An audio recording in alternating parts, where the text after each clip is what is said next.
भक्तजनों, माताओं, बहनों, सादर जय श्री कृष्ण। हमारे YouTube चैनल में आप सभी का बहुत बहुत स्वागत है। मैं हूं आपके साथ आचार्य धर्मेंद्र शास्त्री। सबसे पहले आपको और आपके पूरे परिवार को महाशिवरात्रि महापर्व की बहुत बहुत शुभकामनाएं और बधाइयां। भगवान भोलेनाथ तथा माता पार्वती का भरपूर आशीर्वाद आपके जीवन पर सदैव बना रहे। आप सभी सुखी रहें, स्वस्थ रहें, व्यस्त रहें और मस्त रहें। निरंतर उन्नति तथा प्रगति को आप प्राप्त करते रहें। वैसे तो प्रत्येक माह की जो चतुर्दशी कृष्ण पक्ष की आती है उसे शिवरात्रि कहा जाता है, जिसे शिव चतुर्दशी के नाम से भी जाना जाता है। लेकिन फाल्गुन माह के कृष्ण पक्ष की जो चतुर्दशी तिथि होती है, जिसे महाशिवरात्रि के नाम से जाना जाता है। महाशिवरात्रि भोले बाबा का सबसे बड़ा त्योहार माना जाता है। महाशिवरात्रि से ठीक 9 दिन पूर्व शिव नवरात्रि का आरंभ हो जाता है और महाशिवरात्रि के दिन भगवान भोलेनाथ का माता पार्वती के साथ में पाणी ग्रहण संस्कार संपन्न हुआ था। कई ग्रंथों और पुराणों में यह भी बताया है कि महाशिवरात्रि के दिन प्रभु भोलेनाथ का प्रागट्य भी हुआ था। तो महाशिवरात्रि एक बड़ा पर्व माना जाता है और इस पर्व को सिद्धिदायक पर्व माना गया है। कल्याणकारी पर्व इसे माना जाता है। महाशिवरात्रि के दिन हमारे द्वारा जो भी उपाय किए जाएंगे, पूजा पाठ किए जाएंगे, आराधना तथा साधना की जाएगी, वह तुरंत फलदायी होगी। क्योंकि जितने भी देवी देवता हैं उनमें सबसे जल्दी यदि कोई देवता प्रसन्न होते हैं तो वो भोले बाबा है।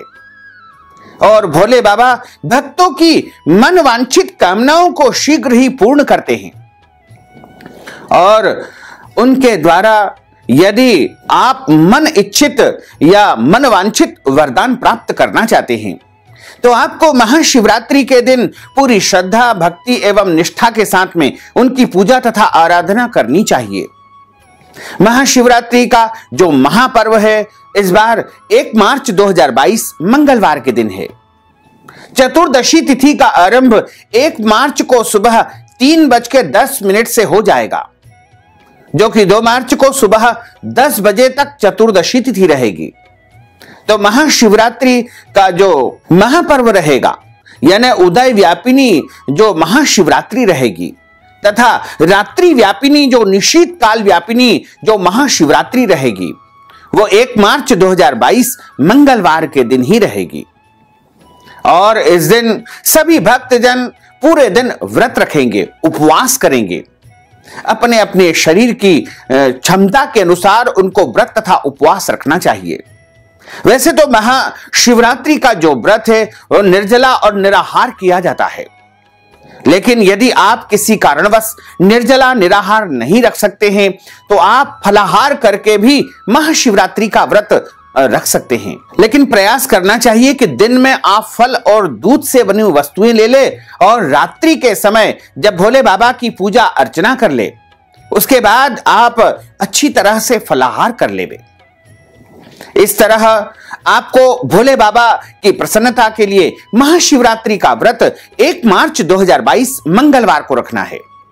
महाशिवरात्रि के दिन प्रातः आप सूर्योदय के पहले उठे, स्नान करें, शुद्ध वस्त्र धारण करें तथा व्रत का संकल्प धारण करें। संकल्प का अर्थ होता है प्रतिज्ञा करना या शपथ ग्रहण करना। संकल्प मानसिक रूप से भी आप धारण कर सकते हैं और आप चाहें तो शारीरिक रूप से भी संकल्प धारण कर सकते हैं। संकल्प व्रत का लेना चाहिए। यदि आप किसी कामना को लेकर के संकल्प धारण करते हैं तो उसका उच्चारण आपको संकल्प के माध्यम से उच्चारित करना चाहिए। यदि आप निष्काम भाव से भी व्रत करते हैं तो भी आप व्रत का संकल्प धारण करें। इसके बाद भगवान भोलेनाथ का प्रातःकालीन वेला में स्नान करा करके दूध, दही, शहद, शक्कर, घी इत्यादि 5 वस्तुओं से अच्छी प्रकार से स्नान कराएं। फिर शुद्ध जल से बीच बीच में स्नान कराएं और उसके पश्चात चंदन के जल से स्नान कराएं, इत्र के जल से स्नान कराएं, शुद्ध जल से स्नान कराएं, भांग के जल से स्नान कराएं, भस्म के जल से स्नान कराएं तथा गुलाब जल से प्रभु को स्नान कराएं और गंगा जल से भगवान को स्नान कराएं। इन सभी वस्तुओं से स्नान करवाने के पश्चात उनको सफेद वस्त्र चढ़ाएं, भोले बाबा को सफेद वस्त्र अत्यधिक प्रिय होता है। सफेद कपड़ा उनको चढ़ाना चाहिए। उनको चंदन का तिलक लगाएं, भस्म का तिलक लगाएं और उसके बाद चावल को गीले करके भोले बाबा के ऊपर चढ़ाना चाहिए। चावल हमेशा गीले जब आप चढ़ाएंगे तो भोले बाबा को अत्यंत शांति प्राप्त होगी। उसके पश्चात भोले बाबा को आप बिल्व पत्र अर्पण करें। बिल्व पत्र हमेशा 3 पत्तों वाला ही अत्यंत शुभ माना जाता है। बिल्व पत्र में छिद्र नहीं होना चाहिए। कोमल बिल्व पत्र जिसको धो करके उसकी नीचे की डंडी तोड़ करके और उल्टा बिल्व पत्र भगवान भोले बाबा के ऊपर, शिवलिंग के ऊपर अर्पण करना चाहिए। जब आप बिल्व पत्र चढ़ाएं तो उसके समय, जब बिल्व पत्र चढ़ाते हैं उस समय आपको ओम नमः शिवाय इस पंचाक्षर महामंत्र का उच्चारण निरंतर करते रहना चाहिए और भगवान को अबीर गुलाल चढ़ाएं। चूंकि महाशिवरात्रि के दिन भोले बाबा का विवाह हुआ था, इसलिए इस दिन आप हल्दी मेहंदी भी भोले बाबा को अर्पण कर सकते हैं। जलाधारी में वैसे भी पार्वती स्वरूपा जगदम्बा निवास करती है, तो वहां पर तो आपको हल्दी, मेहंदी, सिंदूर और सौभाग्य की वस्तुएं अर्पण करना चाहिए। और इसी तरह शिवलिंग के ऊपर तुलसी पत्र भी चढ़ाने का विशेष विधान है। कुछ लोगों ने यह भ्रम फैला रखा है कि शिव जी के ऊपर, शिवलिंग के ऊपर तुलसी जी का पत्ता नहीं चढ़ाया जाता है, लेकिन हम आपको बता दें कि कई पुराणों में और शास्त्रों में लिखा हुआ है कि तुलसी पत्र भोले बाबा को अर्पण करना ही चाहिए।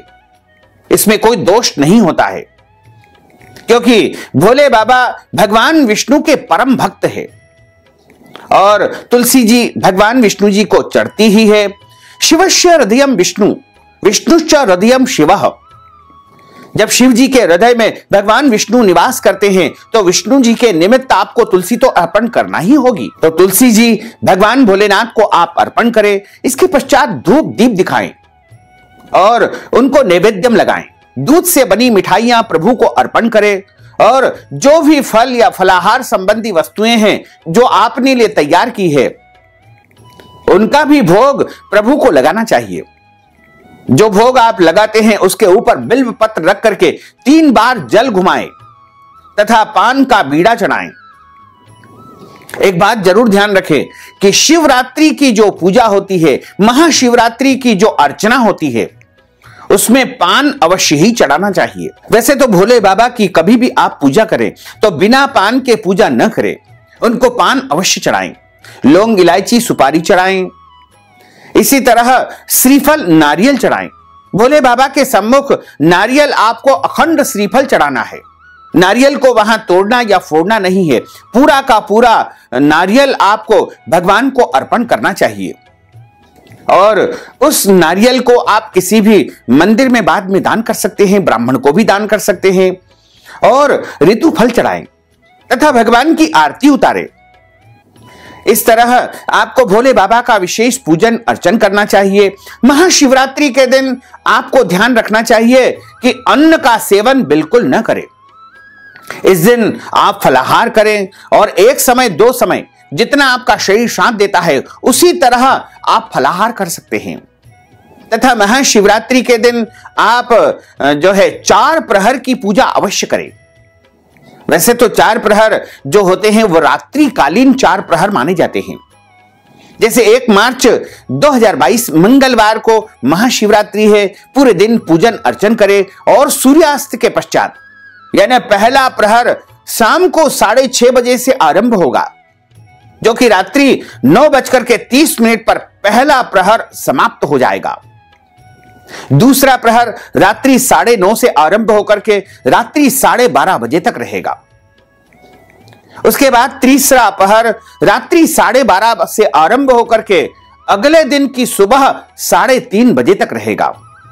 उसके बाद चौथा प्रहर, जिसे अंतिम प्रहर कहा जाता है, वो सुबह 3:30 से आरंभ होकर के अगले दिन 6:30 बजे तक रहेगा।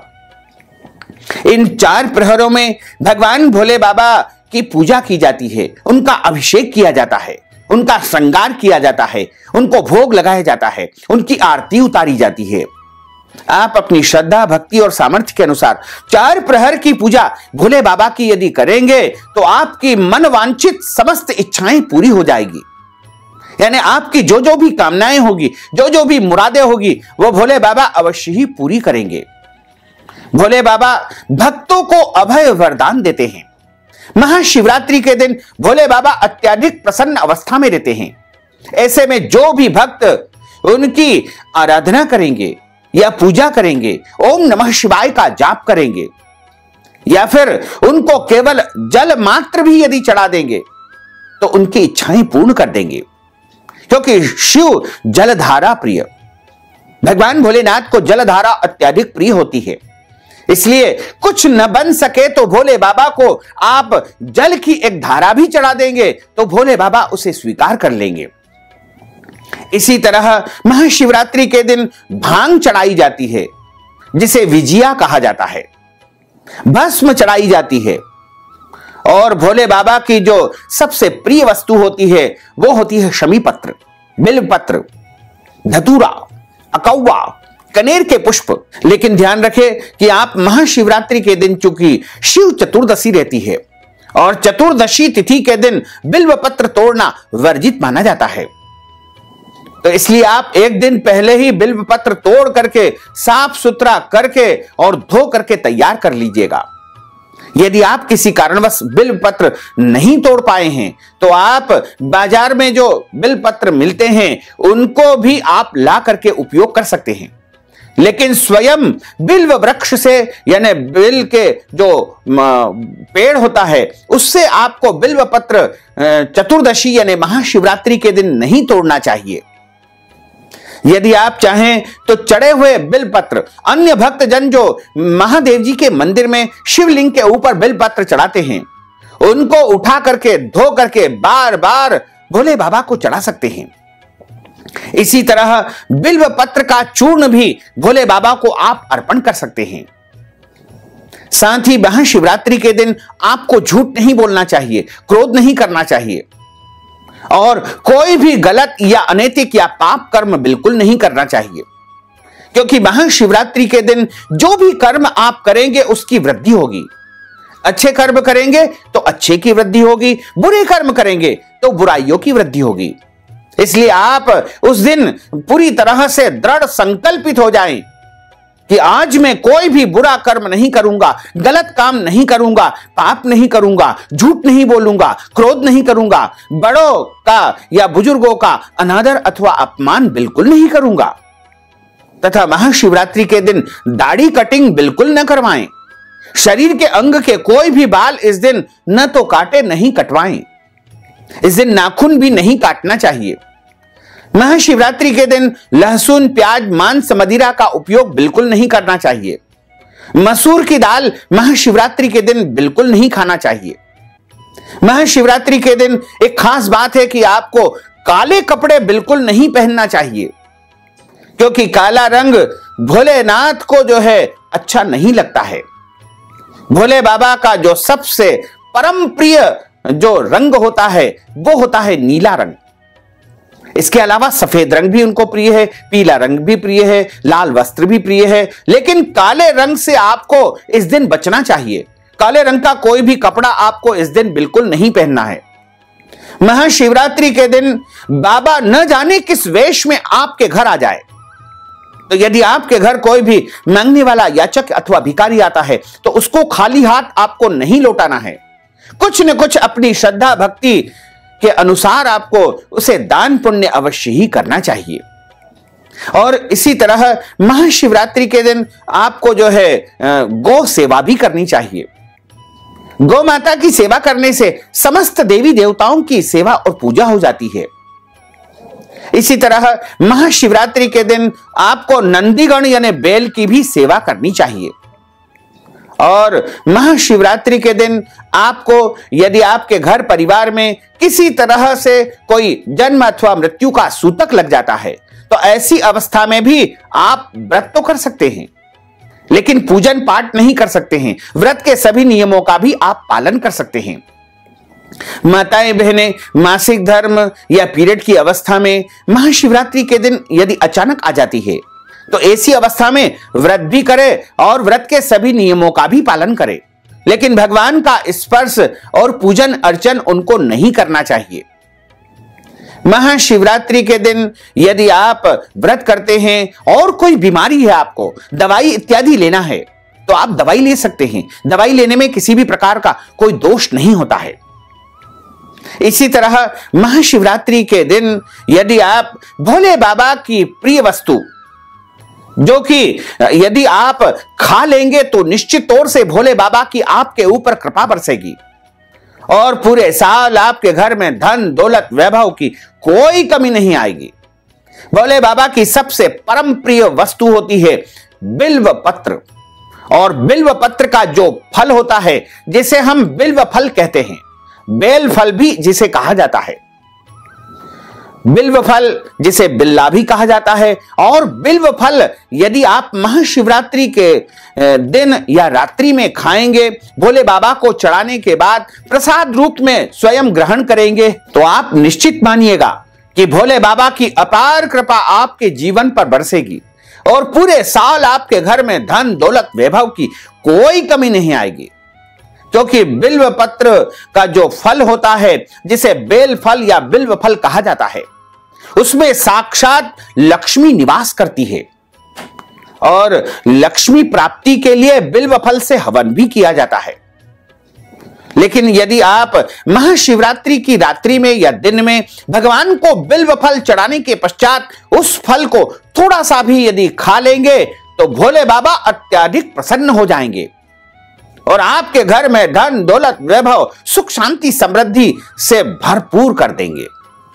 इसी के साथ दूसरी वस्तु है खीर।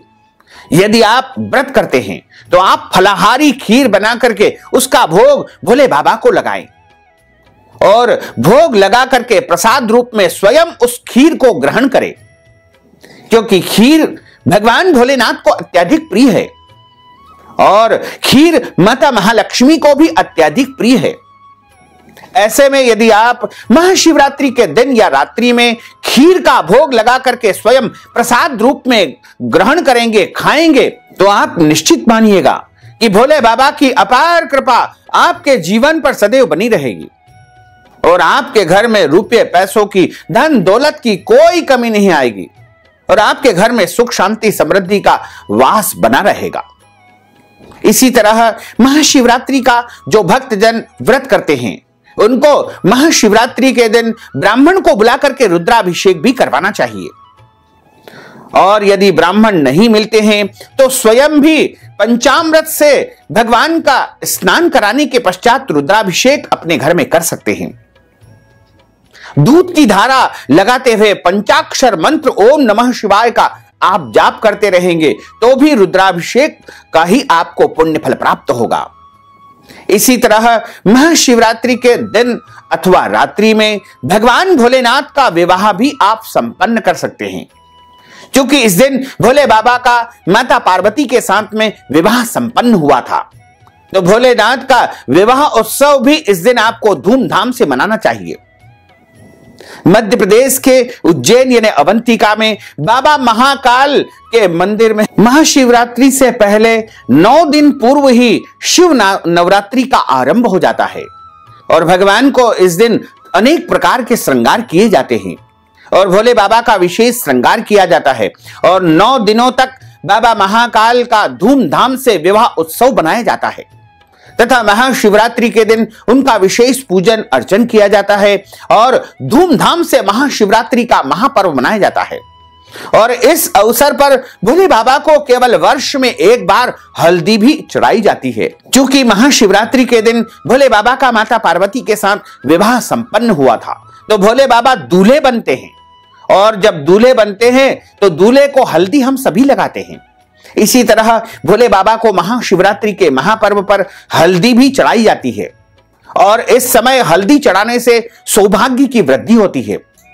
जिन कुंवारे लड़के का या लड़कियों का विवाह नहीं हो रहा है, उनको भोले बाबा का विशेष पूजन अर्चन करके और शिवलिंग के ऊपर महाशिवरात्रि की रात्रि में या दिन में हल्दी अवश्य चढ़ाना चाहिए। ऐसा करने से उनका शीघ्र विवाह संपन्न होगा।